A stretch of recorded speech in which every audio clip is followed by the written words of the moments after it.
अस्सलाम वालेकुम साहिल भाई। वालेकुम अस्सलाम। अ, जी मोहतरमा, कैसी उम्मीद हैं आप?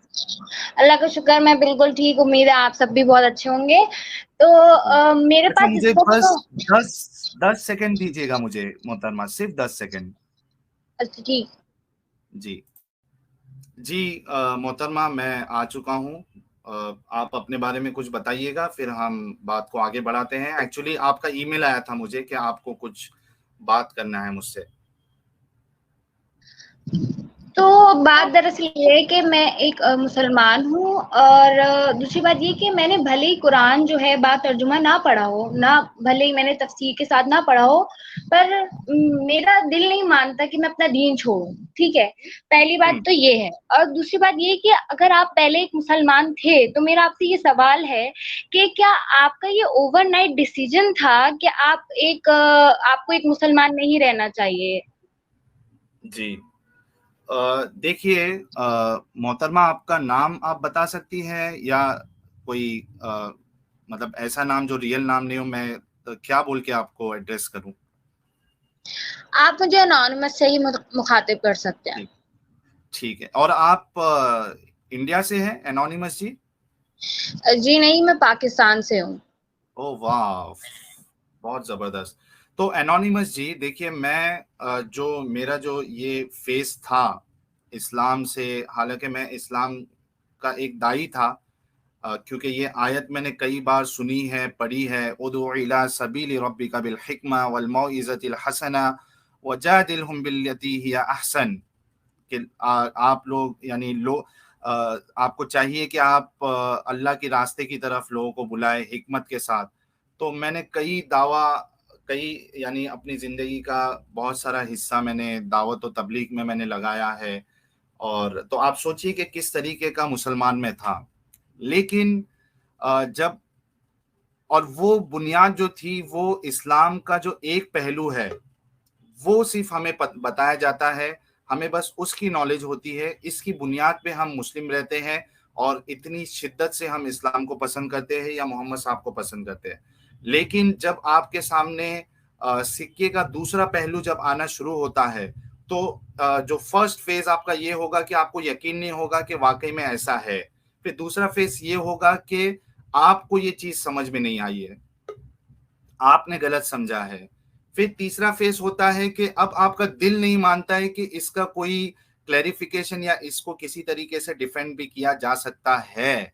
ये होता है तीसरा स्टेज। और चौथा स्टेज ये होता है कि आपके दिल में अगर वाकई में आपके अंदर सच्चाई को मानने का जज्बा है और तहकीक का जज्बा है, तो फिर जो लास्ट स्टेज होता है वो ये होता है कि आप फिर एक डिसीजन लेते हो कि नहीं, वाकई में ये एक ऐसी चीज है जो खुदा की तरफ से नहीं है, और इसमें हमारा बस वक्त बर्बाद हो रहा है। तो इस तरीके से ये ट्रांजिशन होता है एनोनिमस जी। तो ये एक दिन की बात नहीं होती है, कोई एक डाउट नहीं होता है जिसकी बुनियाद पे आप सीधा इस्लाम को छोड़ देते हो। नहीं, ये पॉसिबल नहीं है। ये आहिस्ते आहिस्ते आपका जहन बनते जाता है, और उसके बाद फिर आप इस्लाम को छोड़ते हो। तो क्या लोगों ने आपको मुतासिर किया? लोगों ने in the sense? In the sense कि आप इंडिया में रहते हैं और आपके इर्द गिर्द बहुत से हिंदू भाई, हिंदू बहनें हम्म। और मतलब डिफरेंट रिलीजन्स के साथ रहते हम्म। होंगे, तो आप तो हम्म। उनसे भी मुतासिर हुए होंगे। तो एनोनिमस जी, जो आपने पूछा मुझे कि क्या मैं हिंदुओं से या और मजहबी लोगों से इंस्पायर हुआ, तो मैं कह दूं आपको कि इंस्पायर नहीं हुआ मैं, लेकिन उनके साथ जो मैंने वक्त गुजारा है, यानी कॉलेज में, स्कूल में, ऑफिसेस में, तो वहां से जब आप मिक्स कल्चर में रहते हो और उसके बाद आप एक कट्टर मुस्लिम हो, कट्टर यानी जैसे कि मैं था, दावत देने वाला, और प्रॉपरली फॉलो करना, प्रसाद नहीं खाना है, किसी को विश नहीं करना है उनके फेस्टिवल में। तो जब आप मिक्स कल्चर में रहते हो ना, तो सबसे बड़ा प्रॉब्लम यही हो जाता है कि आपके दिल को फिर वो सवाल चुभने लगता है कि यार मेरे जो दोस्त है, जो गैर मुस्लिम दोस्त है, वो हर फेस्टिवल में वो हमें मैसेजेस भेजते हैं, विश करते हैं, लेकिन इनके एक भी फेस्टिवल में ना हम विश करते हैं, बल्कि ये सामने से भी अगर विश करने आते हैं तो हम अपना पल्ला छुड़ा के दूर भाग जाते हैं। तो ये सब चीजें आपको अंदर से खाने लगती है। फिर आपको समझ में आने लगता है कि यार ये किस तरीके की इंसानियत है कि मैं एक अपने इंसान जो कि वो खुद, अगर मुझे समझो मैं एक ऑफिस में काम कर रहा हूँ, मुझे कुछ हो जाए तो मुझे बचाने वाला, मुझे हॉस्पिटल तक पहुंचाने वाला मेरा हिंदू दोस्त होगा, मेरा क्रिश्चियन दोस्त होगा। वो नहीं देखेगा कि ये तो मुझे विश भी नहीं करता है तो इसे मैं क्यों हॉस्पिटल लेके जाऊं। वो मुझे हॉस्पिटल लेके जाएगा, वो मेरी मदद करेगा, हेल्प करेगा। तो ये चीजें आपको खाने लगती है। तो इस तरीके से मैं कोई हिंदू रिलीजन से या क्रिश्चियनिटी से कोई इंस्पायर नहीं हुआ हूं, ठीक है। लेकिन मिक्स कल्चर में रहने के बाद मुझे इतना समझ में आया है कि मेरा जो रिलीजन है इस्लाम, उसके अंदर इंसानियत नहीं है, उसके अंदर सिर्फ मुस्लिम वाली भावना है, इस्लाम वाली भावना, जो दो चीजों में बांट के रखा है, इस्लाम और गैर इस्लामी लोग, मुस्लिम और गैर मुस्लिम, बस ये चीज है अच्छा। इसके अंदर। अच्छा, एक और सवाल था कि जैसे कि आप पहले एक मुसलमान थे, तो आपको ये तो पता होगा अल्लाह के हुकूक, इंसानों के हुकूक, बेवाओं के हुकूक, यतीमों के हुकूक, इनके बारे में तो आपको पता होगा। जी। तो आपको ये भी पता होना चाहिए कि अल्लाह पाक ने कहा है कि मेरे हुकूक से पहले बंदों के हुकूक है। अगर तुम लोग बंदों को नहीं आसानी पहुंचा रहे, उनकी दिलजारी कर रहे हो, तो तुम मेरे लिए भी अच्छे नहीं हो। नहीं, लेकिन अगर आप पूरा इस्लाम का सिस्टम देख लीजिए ना, एनोनिमस जी, अब मुझे पता नहीं कि आपने कितनी सारी हमारी स्ट्रीम देखी है या कितनी सारी आपने वीडियोस देखी है। अच्छा, अच्छा। एक बात मुझे कहनी थी, मैंने आपकी ना जितनी भी वीडियोस देखी हैं, आप तो उसमें मुझे खैर इतना तो आपने बुरे अल्फाज इस्तेमाल नहीं किए, पर हम्म। बात ये है कि इंसान के नजरिए के ऊपर भी डिपेंड करता है और इंसान के दिमाग पे भी डिपेंड करता है। और इंसान का दिमाग ना सबसे पहले नेगेटिविटी की तरफ जाता है। मतलब आप एक चीज को आप जो कहते हैं ना कि जैसे दो पहलू होते हैं, एक सिक्के का पहला पहलू फिर दूसरा पहलू, आपकी नजर में ना हमेशा नेगेटिव पहलू ही आता है, आप पॉजिटिविटी की तरफ नहीं देखते। अब देखिए एनोनिमस जी, ये सवाल आप अगर करते कोई एक गैर मुस्लिम से कि आप इस्लाम को एक नेगेटिविटी के साथ आप देख रहे हो, तो आपकी बात थोड़ी देर के लिए मान भी सकते। आप ऐसे शख्स से बात कर रहे जो खुद इस्लाम की दावत देता था और दिफा करता था, तो नेगेटिविटी अगर तो होती एक मिनट तो मैं, आप दो।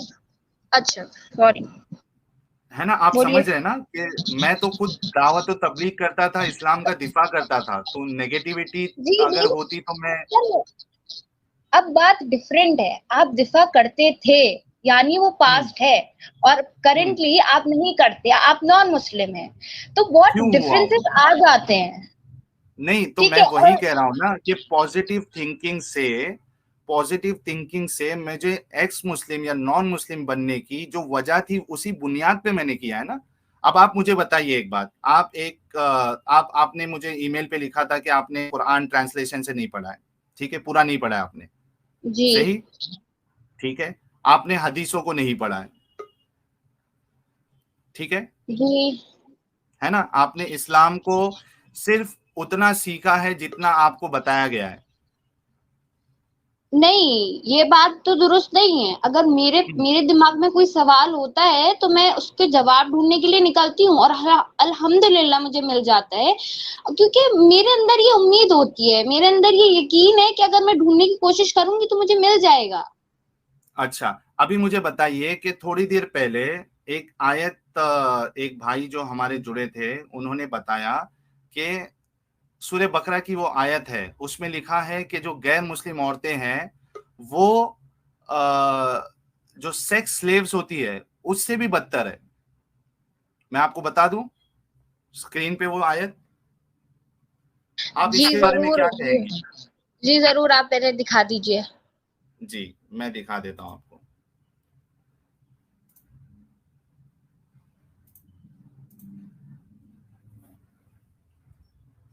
ये देखिए, इंग्लिश में पढ़ दूं मैं या उर्दू में। मैं उर्दू में खुद पढ़ लेती हूँ। जी।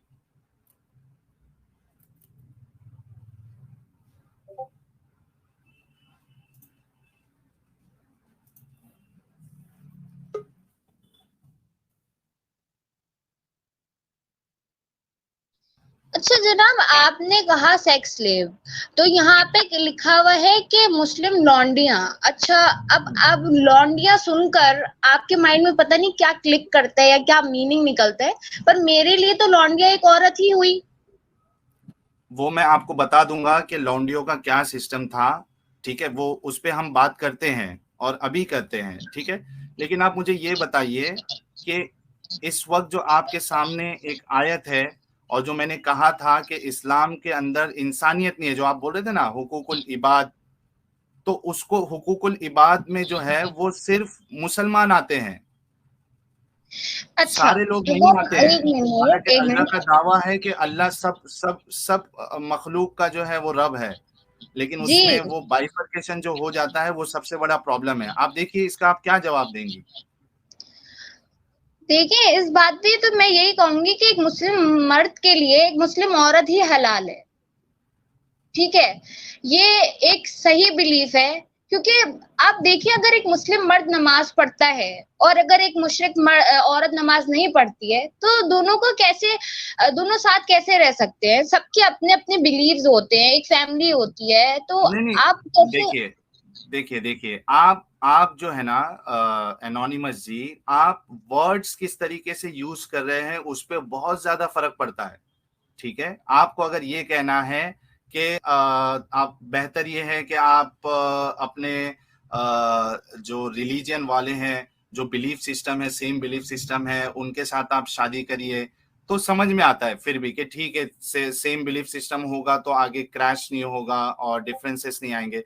लेकिन जो वर्ड्स यूज किए जाते हैं, जैसे इधर है believing slave women is better than a polytheist, even though she believing might मतलब प्लीज मानिए, यू। आप मतलब बिलीविंग तो इन्हीं सेंस लूंगी ना कि आप अपनी ही औरत पे जो है वो यकीन कर सकते हैं, और अगर वो औरत मुसलमान है तो आपकी बीवी है, तो आप उसी पे यकीन कर सकते हैं बनिस्बत एक मुशरिक औरत के। तो मतलब मुशरिक औरत जो है आपके नजदीक वो भरोसे के लायक नहीं है।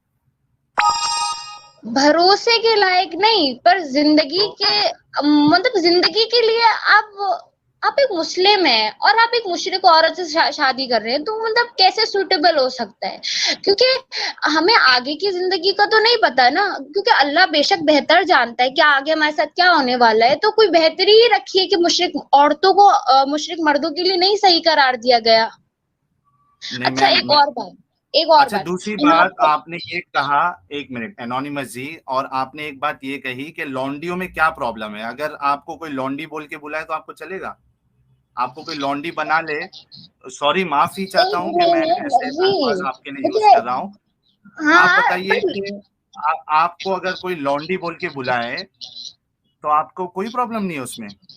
एक मिनट, मेरे लिए लॉन्डी का मतलब है एक औरत, यानी लड़की। भले ही एक किसने कहा नाजेबा आपको? लफ्ज सुनने में अच्छा नहीं लगता, पर मुझे किसने कहा क्या मतलब लोग, मैंने लोगों को सुनते तो नहीं देखा, पर लॉन्डी का मतलब ही इन सेंस जाता है आपको एक लॉन्डी औरत। का डिफरेंस, लॉन्डी लॉन्डी के बारे में पता भी है? इस्लामिक कॉन्सेप्ट ऑफ लॉन्डी क्या है? जी रही। चलिए मैं आपको बताता हूँ, एक मिनट दीजिए, एक मिनट दीजिएगा। हाँ तो एनोनिमस जी, देखिए आपके सामने है सूरह निसा, सूरह नंबर 4, आयत नंबर 24। अब इसका जो शुरुआत का जो हिस्सा है आयत में, वो देखिए क्या लिखा है। और शौहर वाली औरतें भी तुम पर हराम है, मगर वो जो असीर होकर लौंडियों की तौर पर तुम्हारे कब्जे में आ जाए, ये हुक्म खुदा ने तुमको लिख दिया है, ठीक है। और इन मोहतरम और इन मुहर्रमात के सिवा और औरतें तुमको हलाल हैं, ठीक है। अब इसमें इंग्लिश में अगर पढ़ूं मैं इजीली, अगर इसको समझना है, and also prohibited to you are all married women except those your right hands possess, this is the decree of Allah upon you. अब इसमें एनोनिमस ये कहा जा रहा है कि आपके ऊपर यानी मुस्लिम मर्दों के लिए कहा जा रहा है कि आपके लिए शादीशुदा औरतें हराम है, सिवाय उनके जो तुम्हारे मिल्कियत में है, जो राइट हैंड पोजेस है। अब आपको पता है कि ये आयत कभी उतरी एनोनिमस जी? इसमें ये जी कहा जा रहा नहीं, है, आप ही बता दीजिए। हाँ मैं बता देता हूँ, इसमें आयत में ये कहा जा रहा है कि एक मुस्लिम के लिए जो मैरिड वुमेन है, यानी कोई फीमेल है, उसकी शादी हो चुकी है, तो वो इसके लिए हराम है, वो उससे शादी नहीं कर सकता है, वो उसके साथ सेक्स नहीं कर सकता है, ठीक है। लेकिन अगर वो स्लेव है और वो शादीशुदा भी है, तो भी आपके लिए अलाउड है कि आप उसके साथ सेक्स कर सकते हो, ठीक है। अब स्लेव इसको का समझना, लफ्ज जो है वो कहाँ है, मतलब हाँ मैं तो मैं बताता हूँ, राइट हैंड पोसेस जो है वो स्लेव्स ही होते हैं। अब इसका जो कॉन्टेक्स्ट है वो आप देख लीजिए, ताकि बात जो है वो एकदम क्रिस्टल क्लियर आपको समझ में आ जाए, और फिर मुझे आप बताइएगा कि इसको आप खुद एक फीमेल होने के नाते अपने ऊपर पसंद करती है या नहीं करती है, ठीक है। अच्छा ये मैं देखिए, स्टॉप कर देता इसमें हूँ, एक मिनट, इसमें मैं पहले मुसल पहले मैं बता दूं आपको, उसके बाद आप बताइएगा। एक मिनट, स्क्रीन दिख रही है आपको एनोनिमस जी? जी नजर आ रही है। ठीक है, सुनन अबी दाऊद की हदीस नंबर 2155 है और सही हदीस है। इसमें देखिए क्या लिखते हैं। अबू सईद खुदरी से रिवायत है कि रसूलुल्लाह ने गजवा हुनैन के दिन मकाम औतास के तरफ एक लश्कर रवाना किया, तो वो लश्कर अपने दुश्मनों से मिले, इनसे जंग की और जंग में इन पर गालिब रहे, और इन्हें कैदी औरतें हाथ लगी। क्या लगी? कैदी औरतें, कैदी ठीक है। मुस्लिम औरतें या मुशरिक औरतें? मुशरिक औरतें या फिर जो अहले किताब की औरतें, ठीक है, क्योंकि अच्छा। इन्होंने जहां, हाँ, अब चाहे मुशरिक हो चाहे मुस्लिम हो, मेरे नजर में एक फीमेल जो है, एक औरत, एक महिला, चाहे वो किसी की भी हो, उस उन सब की इज्जत है, ठीक है। सही बात है।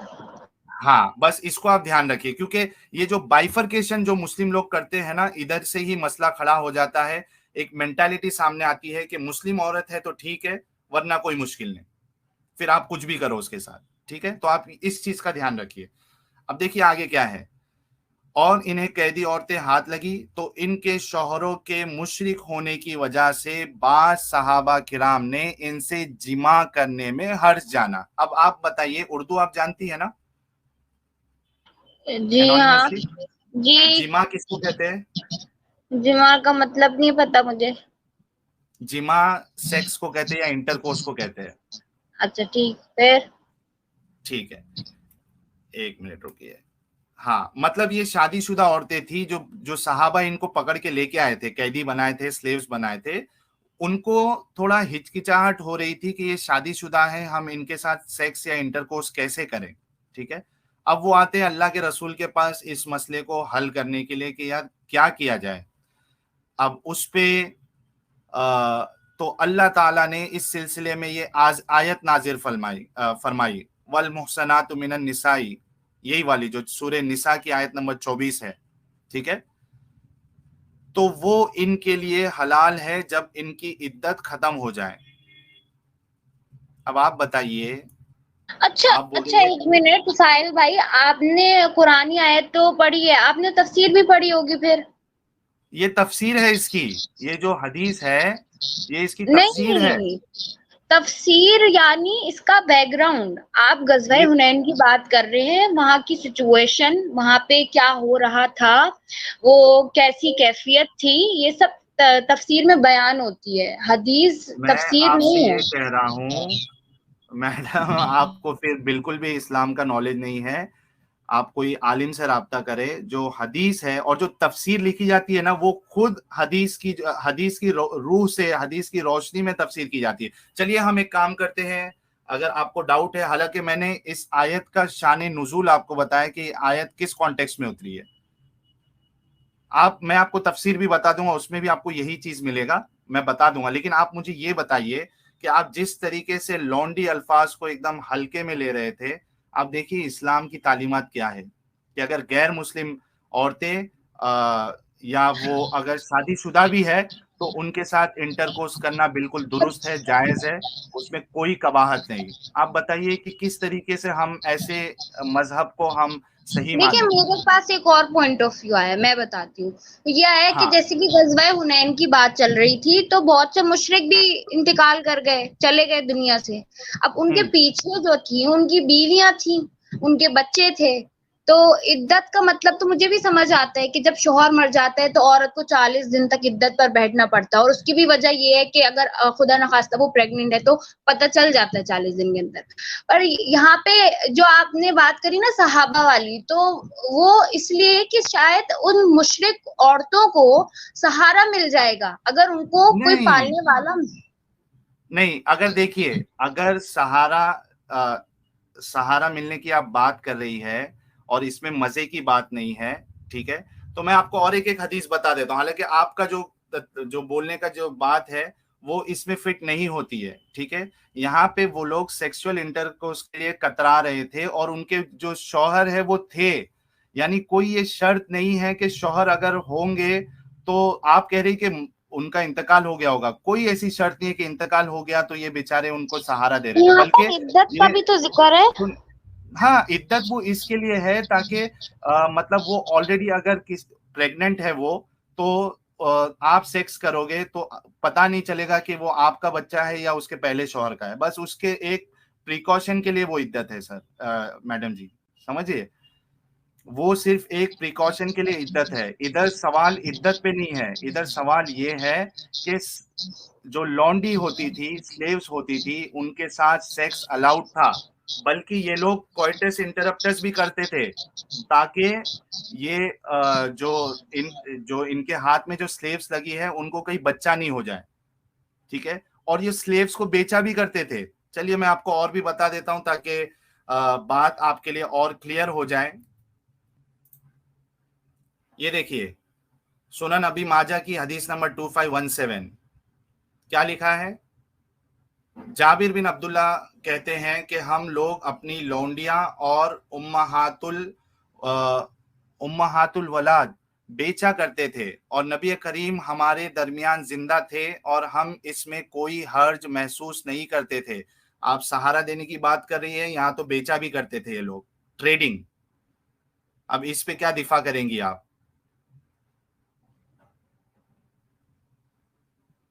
आप बताइए मुझे कि आपके शौहर को आपके शौहर जिंदा है, ठीक है, उसके बावजूद आपको बांटा जा रहा है, आपके साथ सेक्स की इजाजत है, और उसके बाद मतलब आपके साथ अगर समझो मामला पूरा हो गया, उसके बाद आपको बेचा भी जा रहा है, आप इसको डिफेंड करना चाहती हैं एनोनिमस जी?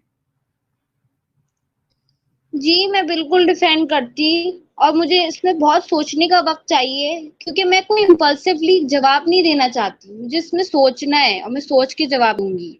अच्छा, ये जो हमने अभी बताया है, मैंने अभी, बल्कि एडम आपको और तफसीर के साथ बताएंगे क्योंकि आपको तफसीर भी देखना था। मुझे ये बताइए कि जितना मैंने जिस तरीके से पेश किया है वो, उसको अगर आप मद्देनजर रखते हो तो आपको क्या समझ में आता है कि इस्लाम वाकई में अच्छा है, मोहम्मद साहब वाकई में अच्छे हैं, या फिर ऐसे शख्स को देखिए, हम। आपने मुझे ना एक छोटी सी बात मतलब एक टुकड़ा बताया है, मैं एक टुकड़े के बिना पे पूरे इस्लाम को जज नहीं कर सकती। ये छोटी सी बात है, मुझे आप बता दीजिए ये छोटी एनोनिमस सी जी। बात नहीं है, भले ही बड़ी बात है, पर इस्लाम में इसके अलावा भी बहुत बड़ी बातें हैं, ये भी एक बड़ी बात है, उनमें से भी बड़ी बात है। तो मैं बाकी सारों को एक साइड पर रखकर इसके बारे में सोचकर मैं इस्लाम को अच्छा या बुरा नहीं कह सकती।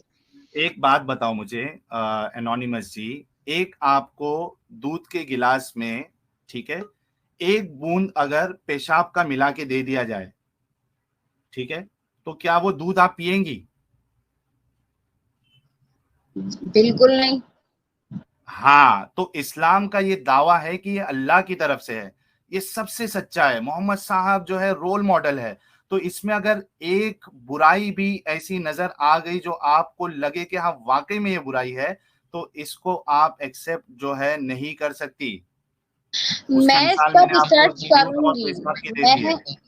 जी जी मैं इससे मैं अपने सीनियर्स पे बात करूंगी, उनसे पूछूंगी, सवाल करूंगी, और मैं बहुत रिसर्च के बाद आपको आके जवाब दूंगी, क्योंकि मैं ऐसे ही नहीं जी, जवाब दे सकती।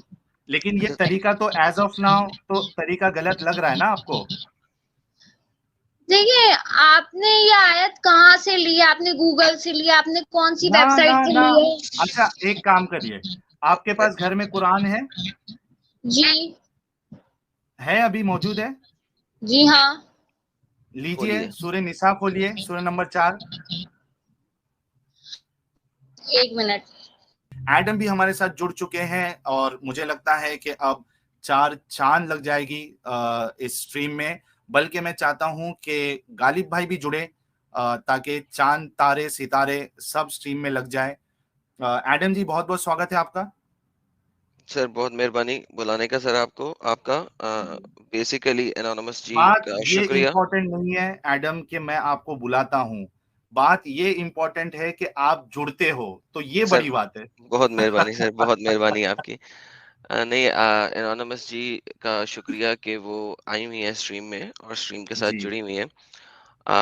एनोनिमस जी से मैं कहना चाहूँगा, अगर वो सुन रही हैं तो, ये वो कुरान इनके देखने गई है।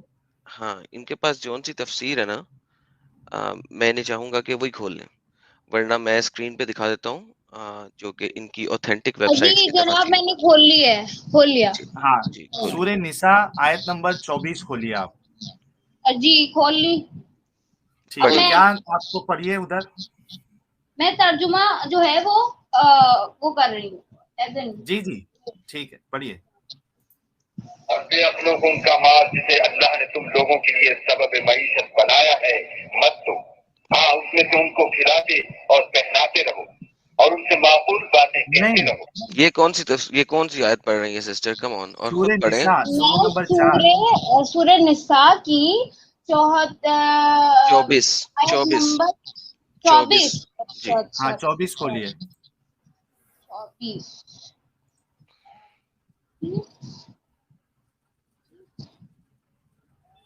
जी। और जो शख्स तुम में से मोमिन आजाद औरतों यानी बीवियों से निकाह करने का मकदूर न रखे तो मोमिन लौंडियों ही से जो तुम्हारे कब्जे में आ गई हो निकाह कर ले। और अल्लाह तुम्हारे ईमान को अच्छी तरह जानता है। तुम आपस में एक दूसरे के हम जिन्स हो तो उन लौंडियों के ठीक है, साथ उनके मालिकों से इजाजत हासिल करके निकाह कर लो और दस्तूर के मुताबिक उनका मेहर भी अदा कर दो, बशर्ते कि अफीफा हो, न ऐसी कि खुल्लम खुल्ला बदकारी करें और न दरपर्दा दोस्ती करना चाहे। फिर अगर निकाह में आकर बदकारी का इर्तिकाब कर बैठे तो जो सजा आजाद औरतों यानी बीवियों के लिए है उसकी आदि उनको दी जाए। ये लौंडी ठीक के है, साथ निकाह करने रोक की दीजिए, इजाजत उस शख्स ये को आप है जिसे गुनाह एनोनिमस रोक कर दीजिए। एनोनिमस जी आप खुद पढ़ लें तो ज्यादा बेहतर होगा। अच्छा, आप ऐसा करें, ये कुरान तो आप किसी वेबसाइट से ही प्ले कर रही हैं, इसका मतलब है आपके पास नहीं फिजिकल कुरान नहीं है। नहीं, मेरे पास फिजिकल कुरान है पर मेरे पास तर्जुमा नहीं लिखा। मेरे पास ओके, उसका एक स्पीकर काइंड ऑफ है। मैं ओके। उस अब जरा एक काम करें कि लौंडियों के साथ आपका खुल्लम खुल्ला सेक्स क्या इजाजत है कि नहीं है, ये आप सूरह अल मोमिनीन की आयत नंबर 5 और 6 जरा पढ़िए प्लीज, खुद पढ़िए, हमें बताने की जरूरत नहीं है। आप सूरह अल मोमिनीन की आयत नंबर 5 और 6 पढ़िए जरा। अच्छा,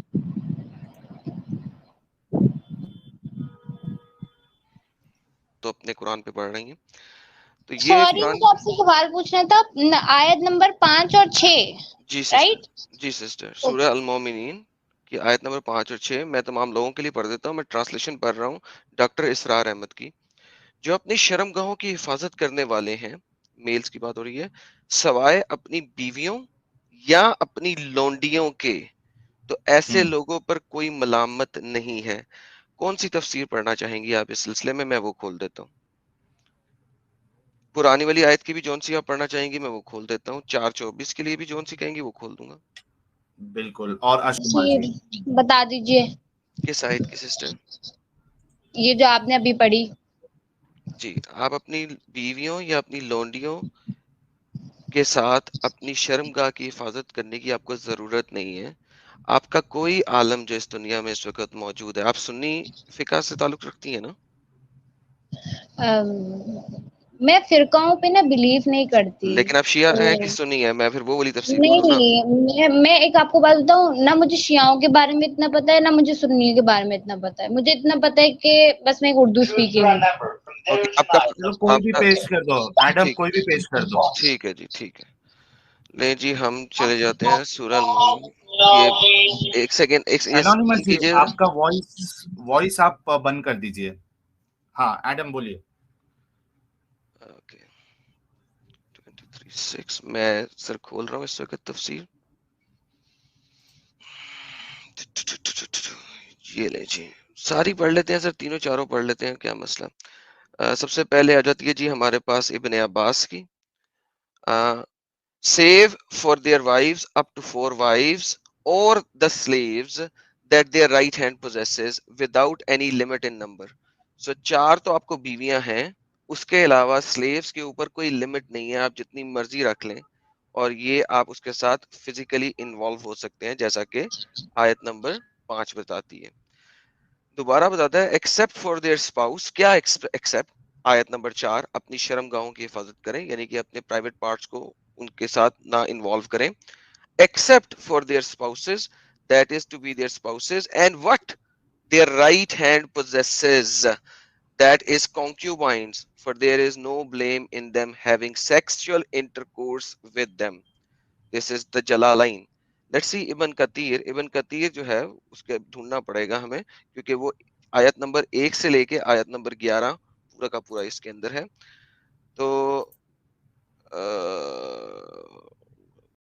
थैंक यू सो मच।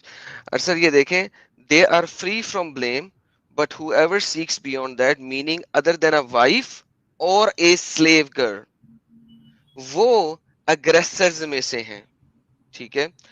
तो and here it says that permissible for them or their right hand possession from the captives. One who seeks what Allah has made permissible for him is not to be blamed, and there is no sin on him. And Allah says the same ayah, meaning other than a wife or a slave girl. So slave girl, there is not a single alim जो कहे कि slave girl के साथ sex allowed नहीं है। अच्छा, मैं इसमें सिर्फ एक क्लैरिफिकेशन दे दूं, जो बताने की कोशिश की क्या क्यों हो रही है एडम और मेरी तरफ से। उससे पहले क्रिटिकल रीजनिंग जी कह रहे हैं साहिल जी एंड एडम भाई कोई नौटी आयत हदीस, बिल्कुल ये सब नौटी नहीं बल्कि दुख देने वाली आयतें हैं। एनोनिमस जी, बताने का मकसद ये है कि सेक्स स्लेव्स के साथ या स्लेव्स के साथ शादी करना कोई शर्त नहीं है। आप बिना शादी के, बिना निकाह के आप उनके साथ सेक्स कर सकते हो, बल्कि आप उसको बेच भी सकते हो। बल्कि जो स्लेव्स थी उनके लिए तो पर्दा भी नहीं था, बल्कि लास्ट 2 स्ट्रीम में हमने कवर किया था, जो उमर थे वो अनस की स्लेव्स को मार के कहते हैं कि वो जो स्लेव थी वो अपने सर पर ओढ़नी ओढ़ती है, तो उनको मार के कहते हैं कि फ्री जो आजाद औरतें हैं उनकी मुतशाबिहत या उनके जैसे आप बनने की कोशिश ना करो। तो ये मकाम जो है इस्लाम देता है। अच्छा सिस्टर, ये देखें, मैं आपको एक और चीज बताने लगा हूँ, क्योंकि ये इसी टॉपिक से रिलेटेड है। ये आपको इस टाइप की चीजें अरबी के अलावा शायद कम ही मिले। ये शुबहा है हदीस मारियातुल किबतिया। मारियातुल किबतिया जो है ना, मोहम्मद की एक सेक्स स्लेव थी, जो कि उनको तोहफे में मिली थी। जो मोहम्मद का वाहिद बेटा पैदा हुआ था, जिसका नाम है इब्राहिम, वो मारियातुल कुबतिया से हुआ था। अगर आपको नहीं पता, आप अपने स्कॉलर से पूछ सकती हैं। यहाँ पे वो सवाल ये कर रहा है कि हदीसों के मुताबिक मारिया किबतिया जो है वो मोहम्मद की बीवियों में से थी या नहीं, ठीक है। अच्छा, आपको अरबी पढ़नी आती है? क्योंकि आपने कहा आपके पास अरबी का कुरान है और उसकी ट्रांसलेशन नहीं है। जी, फिर अरबी नहीं पढ़ना आती, आती तो है, पर यहाँ पे जेर जबर तो नहीं लगा हुआ, जैसे कोई कि मैं फर्क ऐसे नहीं, सही कोई पढ़ूं फर्क नहीं नहीं पड़ता, पढ़ूं। कोई फर्क नहीं पड़ता सिस्टर, कोई फर्क नहीं पड़ता जेर जबरदस्त लगाओ कि ना लगाओ। लेकिन चले हम ऐसा करते हैं, मैं गूगल से ट्रांसलेशन ले लेता हूँ इसकी इंग्लिश में, ठीक हो गया? नहीं नहीं, मैं गूगल की ट्रांसलेशन को नहीं ओके चले, एक्सेप्ट फिर कर आप ऐसा सकती। करें, आप खुद पढ़ लें, ये लें पकड़े, मुझे कोई मसला नहीं है। लेकिन ये सारे ये कह रहे हैं कि अनस बिन मालिक ने भी कहा, उन्होंने भी कहा कि इन्ना रुजालु काना युतीम, ये जो थी वो मोहम्मद सल्लल्लाहु अलैहि वसल्लम की स्लेव थी, ठीक है। उसके अलावा बाकी सारे लोग, यानी मुत्तफिका अलैह ये आपका है कि मोहम्मद सल्लल्लाहु अलैहि वसल्लम की वो स्लेव थी, वो उनकी बीवी नहीं थी।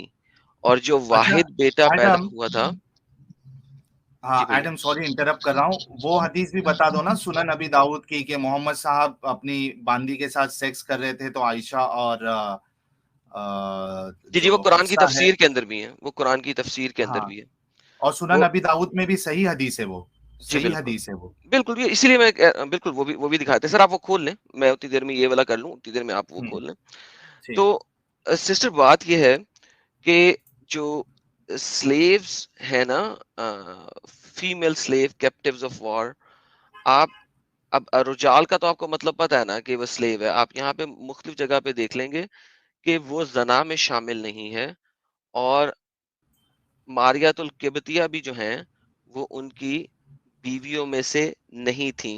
और ये वो बोल रहे हैं कि ये फी अख्तियारुल अहदीस सहीहा, कि ये मुस्लिम, इमाम मुस्लिम की सही हदीसों में से है, ठीक है। और इस इधर इब्न कायिम अल जौजिया के बारे में भी उन्होंने बताया हुआ है, किधर है,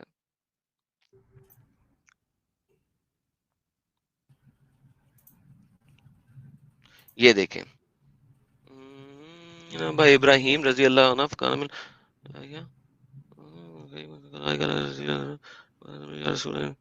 सो ये भी वही कह रहा है, लेकिन मैं इसको जो है ना, let's see if I can Google translate it.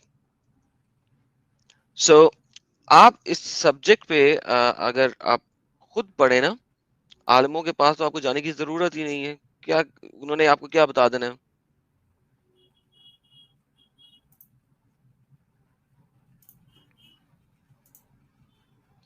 अच्छा, आपको पता है कि स्लेव्स जो हैं वो एज ए माले गनीमत के तौर पे भी लाए ले जाए जाते थे, जी हाँ पता है।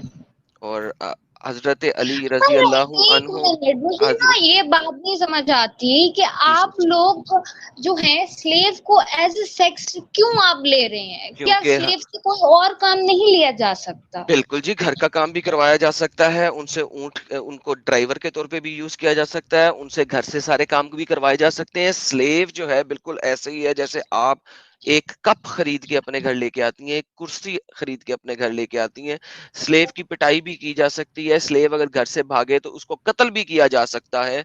स्लेव को आप स्कर्जिंग, यानी कि सिर्फ हाथ से नहीं, किसी डंडे से पिटाई भी कर सकते हैं। सिस्टर, कौन सी वाली हदीस में आपको दिखाऊं इस सिलसिले में? स्लेव आपकी मलकियत है ऐसे जैसे आपने एक कुर्सी खरीद ली है, और प्लस अगर मेरे पास एक, मेरे और लेट्स से मैंने और साहिल भाई ने मिलके एक स्लेव औरत खरीदी है, तो हम दोनों उसके ऊपर सेक्स कर सकते हैं बारी बारी, और अगर उससे बच्चा होएगा तो वो हम दोनों का बच्चा काउंट किया जाएगा। मैं इस जो मैंने बोला है मैं सब आपको दिखा सकता हूँ इस्लामिक शरा के अंदर। बताइए क्या देखना है?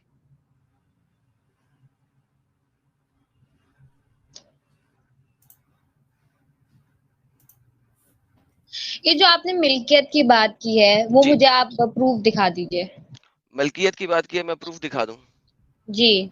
ओके, क्या प्रूफ दिखाऊं मैं आपको कि मलकियत में क्या देखना चाहती हैं आप, कि आपकी मलकियत में क्या देखना चाहेंगी? मलकियत तो है, वो तो आपको कुरान की आयत बता रही है, दे आर योर मलकातल हाँ, यमीन, मालिकल मिल्क यमीन। देखिए कुरान की आयत जो है, कुरान की आयत जो है, बल्कि मैं आपको दिखाता हूं कि मोहम्मद सल्लल्लाहु अलैहि वसल्लम को बताया गया, ठीक है ना, किसी और को नहीं। मैं आपको कुरान सूरत नंबर 33 की आयत नंबर 50 देता हूँ। वो देखें आप, क्योंकि मोहम्मद को यहाँ पे कहा गया 33-50 के अंदर ना, आपको वो देता हूँ, कुरान.com 33/50, अच्छा, ठीक एक है। और लॉजिक आई ये मेरे देखें जहन में। मुझे सिस्टर, एक बात सेकंड, करने दीजिए एक वरना एक मैं मिनट में भूल एक जाऊंगी। एक एक चीज तो खत्म कर लें, फिर आगे चलते हैं, ठीक है ना। जी। ये देखें, ये आपने कहा मालक, मलक वर्ड किस चीज से आया है? Owner, ownership. आपने कहा ना मलकियत दिखा दें, ये अरबी का वर्ड है, आप इसमें अरबी पढ़ सकती हैं, जेर ज़बर पेश भी मौजूद है।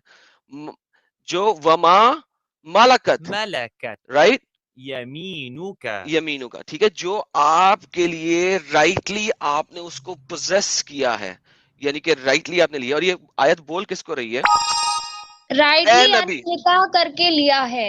ए नबी, मुश्रिक औरतों को पहले मुसलमान बनाया गया, निकाह किया गया, फिर वो उनके सिस्टर, लिए हलाल एक हुई। एक आयत मुझे दिखा दें जिसमें लिखा हो कि मुसलमान बना के उसके साथ मेहर दे के अकद करना जरूरी है। प्लीज एक आयत दिखा दें या एक हदीस दिखा दें अच्छा, मुझे। इसमें एडम एक बात मैं ऐड करूंगा कि अगर निकाह की शर्त होती तो जो आयत अभी हम लोगों ने बताए उसमें उसको वाइफ काउंट किया जाता, ना कि एग्जैक्टली अलग से लॉन्ड्री। ये एग्जैक्टली बिल्कुल क्योंकि छोटी सी बीवियां, एकदम हाँ लॉजिकल चीज आपको समझनी होगी एनोनिमस जी, अगर वाकई में समझना है तो आप देखें ना पिछली अब आयत जो आपको दिखाई सूरत अल मोमिनीन की आयत नंबर फिर से 5 और दिखाइए 6, उनको। सूरत मोमिनीन की आयत नंबर 5 और 6 जो मैंने आपको दिखाई, ठीक है, 24 की 5-6 जो मैंने आपको दिखाई, जी 24 थी 23 थी, सॉरी मोमिनून की क्या थी, मोमिनून 23 की 24 5 और 6, जितना मुझे पता वो अपनी शर्मगाहों की हिफाजत करने वाले हैं सवाए अपनी बीवियों के और अपनी लोंडियों के, अजवाजिहिम बीवियां, औ मा मलकातल ईमानुहुम। तो अगर मलकातल ईमान को आपने बीवी ही बना लिया है तो इसको सेपरेटली दिखाने की जरूरत क्या थी कुरान में? आप समझ रही हैं इस बात को? अच्छा, अब मैं आपको मतलब जो आप कहना चाह 33-50 रहे हैं कि दिखा अगर रहा था, स्लेव्स को बीवी ही बना लिया गया, तो सेपरेट लिखने की आप मुझे जरूरत तो नहीं ना कुछ रहती सिस्टर। पूछने तो दें, आप आगे बढ़े जा। मैं आपको बताऊं, आपने जब हारिया का जिक्र किया तो हम जितना मुझे बताया गया है तो हज़रत आपकी आवाज मारिया भी ब्रेक हो आप रही है। सल्लल्लाहु अलैहि उन्होंने अच्छा एडम, उन्होंने इनकी हजरत आवाज खदीजा ब्रेक से हो रही है। शादी की, वो एक बेवा थी। उसकी बात ही नहीं हो रही खदीजा की, मैं मारिया तल किब्तिया की बात की है अभी आपके सामने सिस्टर। जी वो मालिक, वो उनको तोहफे के तौर पर मिली गई थी। जी, तो क्या उन्होंने उनसे शादी की थी? शादी निकाह तो किया था ना, वरना वो नहीं, मतलब एक मिनट दिखाएं आपके मुझे पास किस, मैंने अभी आपको पूरा अरबी का मतलब आपने अभी रेफरेंस, ये दिखाया,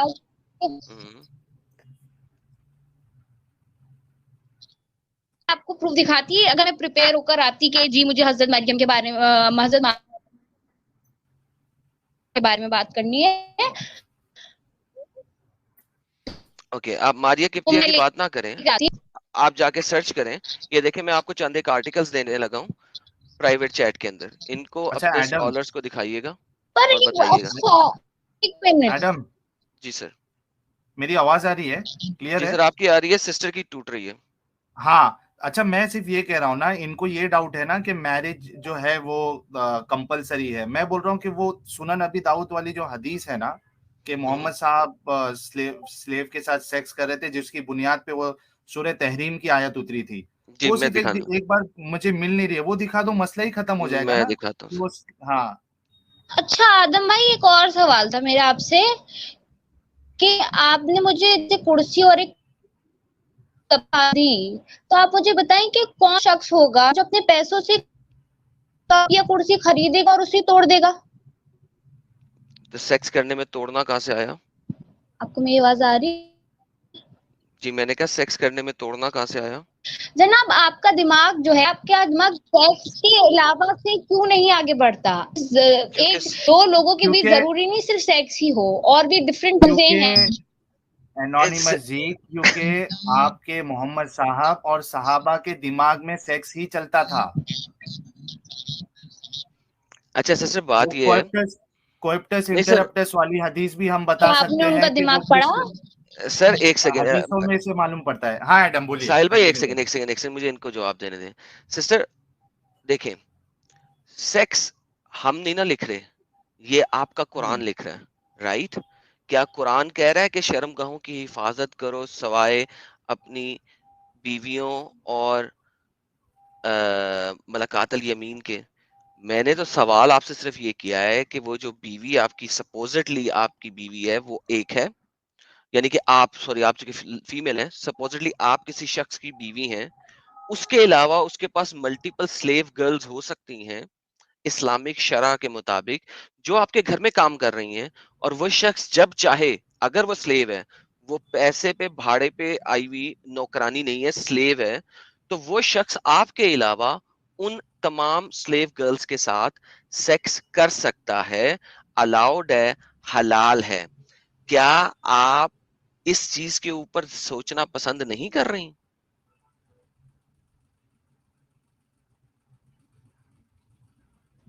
पहली बात, ऐसी सिचुएशन इस दौर में होना तो कोई बहुत ही दूर की बात है।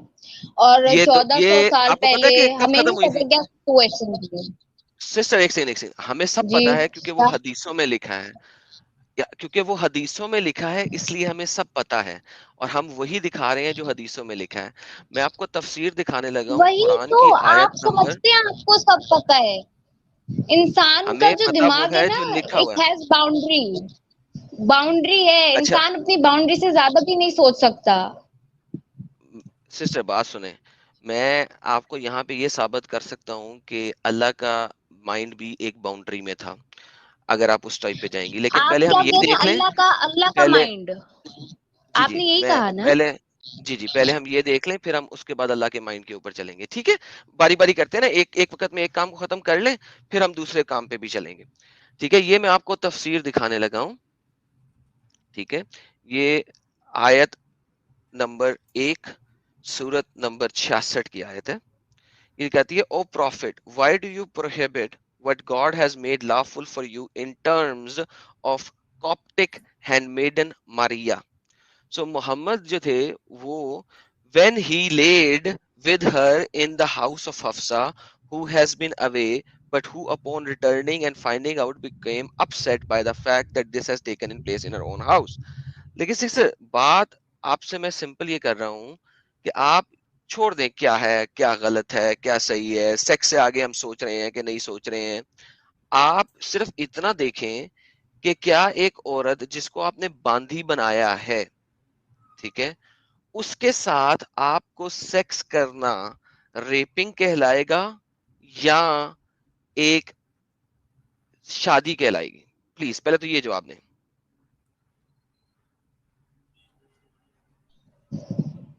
रेपिंग तो नहीं कहलाएगा, क्योंकि जो रेपिंग नहीं जो कहलाएगा? अगर, अच्छा चले क्यों, मैं मैं बता अब देती आपको हूँ उसकी क्यों। एनालॉजी देता हूँ। क्योंकि हाँ रेपिंग जी जय में माता दी। दो बंदे जो होते हैं वो शुमार होते हैं, ठीक है।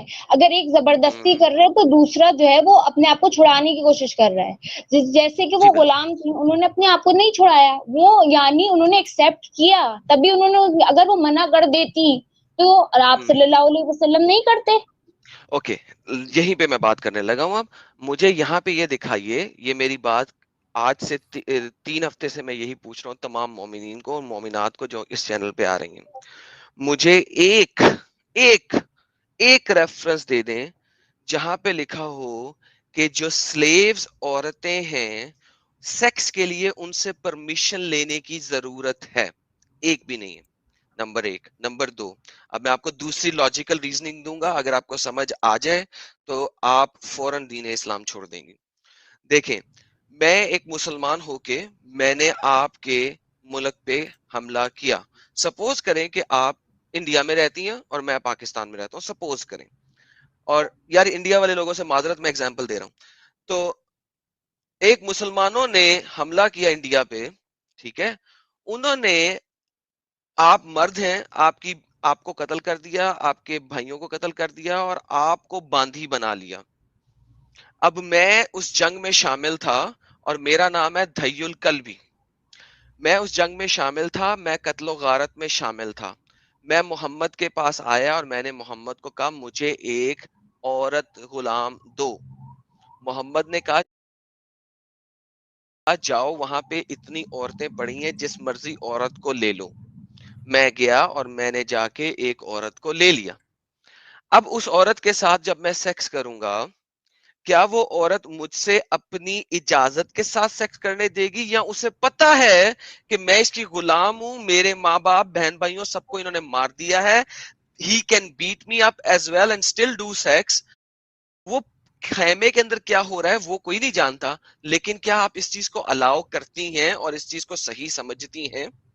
और अच्छा उसको जो, ये भी पता है कि मुझे बेचा भी जा सकता है। हाँ, और मुझे भेजा, मुझे, और हाँ, और अगर वो स्लेव प्रेग्नेंट हो गई तो उसकी कीमत भी आधी हो जाएगी। और स्लेव का प्रेगनेंसी चेक करने के लिए उसके खून वाले अय्याम का वेट किया जाता था, और लोग उनकी थाइस को हाथ लगा के खून चेक करते थे। ये भी मैं आपको सब दिखा दूंगा। आप यहाँ पे सिर्फ बोले आपने क्या देखना है, मैं वो खोलना शुरू कर दूंगा।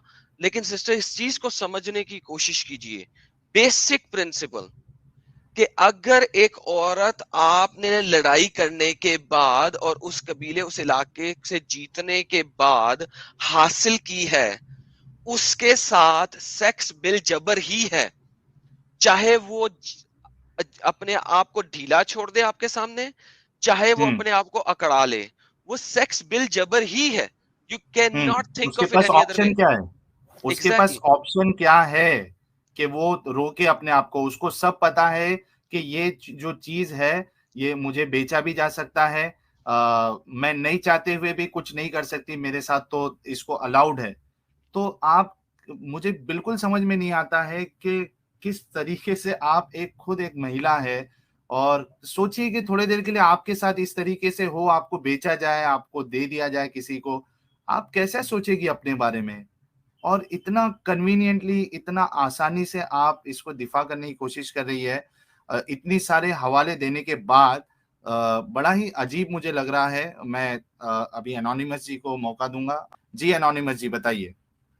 जी, सुनकर तकलीफ दे तो बहुत है ये तक, क्योंकि मैं भी एक फीमेल हूँ। सही है, आपने जो बात की है तकलीफ दे, पर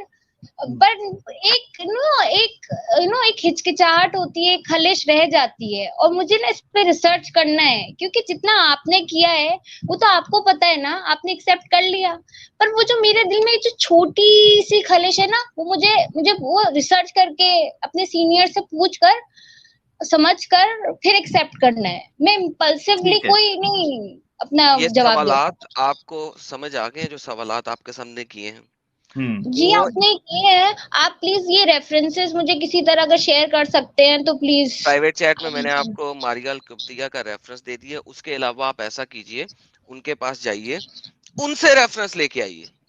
हाँ, ठीक कि है, शादी करना जरूरी है। नहीं, अगर एडम जी, अगर एनोनिमस जी अगर जाती है कोई आलिम के पास, वो खुद कहेंगे कि शादी कोई जरूरी नहीं है। मतलब वो क्या कहते हैं उसको, कंपलसरी नहीं है, हम्म, कोई कंपल्सन नहीं है शादी में, बल्कि उनको, फिर उसके बाद अरे आप क्या कहेंगे? हाँ फिर आप जी, क्या कहेंगे जब आपको आपका आलिम बोल दे, आपका टीचर बोल दे कि सेक्स शादी की जरूरत नहीं है, तब आप क्या कहेंगे? पहले आप मुझे उनसे एक्सप्लेनेशन तो लेने दें, क्या पता वो मैंने ये यही बात ना कहें। नहीं, मैंने आपको कहा कि वो यही कहेंगे। मैं आपको अभी लिख के दे रहा हूँ। आप मुझे ये बताएं कि अगर वो ये कहें तो आप क्या कहेंगे? कि शादी तो ही होगा, जरूरी नहीं है, कि शादी नहीं जरूरी है नहीं है। जरूरी। अगर वो हाँ आपको ये नहीं। कंफर्म कर दें कि शादी जरूरी नहीं है, हम्म। आप क्या और कहेंगे? बेचा भी जाता था। और बेचने की तो हदीसें मैं आपको ढेर सारी दे देता हूँ। ये देखें, ये एक मेरा आर्टिकल है, ये मैंने आपको नहीं तो प्राइवेट मैं चैट उनको में। ऐसे थोड़ी ना छोड़ूंगी, मैं उनसे एक्सप्लेनेशन मांगूंगी। मैं ये उनको देखें, ऐसे थोड़ी ना, उनको एक सीधा ये रीजन मैंने दे के मैं। सिस्टर, मेरा आर्टिकल देखें प्राइवेट चैट में, आपको नजर आया?